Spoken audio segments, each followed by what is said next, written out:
there is a side of your anointing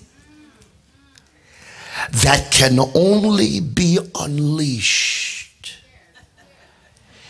in difficult, errored circumstances. How do you think you survived without error? It is the mistake that made you angry enough to fight. It is the error that made you want justice like you do.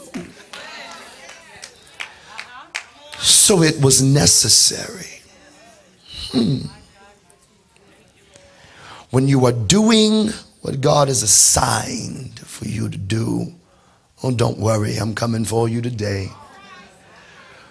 When you do what God has assigned for you to do, like the apostles, after the death, burial, and resurrection of Jesus, and let's not mistake the fact that Jesus coming out of the grave was big news. It was not just big news because he came out. It was big news because of who was telling it.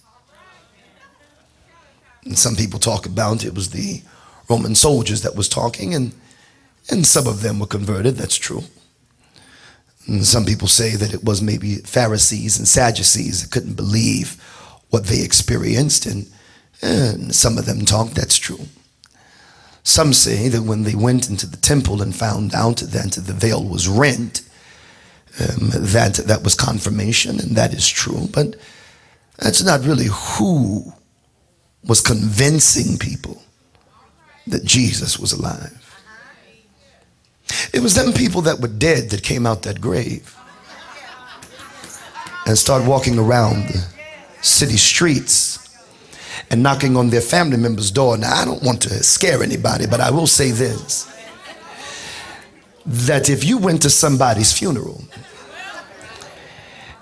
and they've been dead for quite a while, a year, 2 years, 3 years.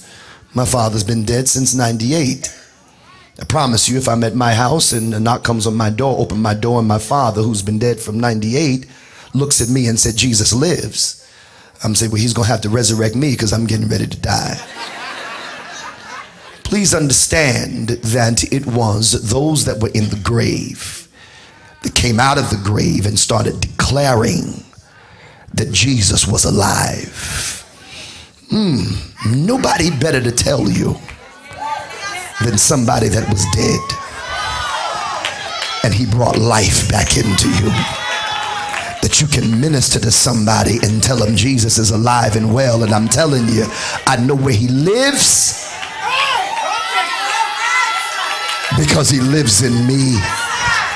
If you don't mind, touch somebody beside you and tell them he's alive and well.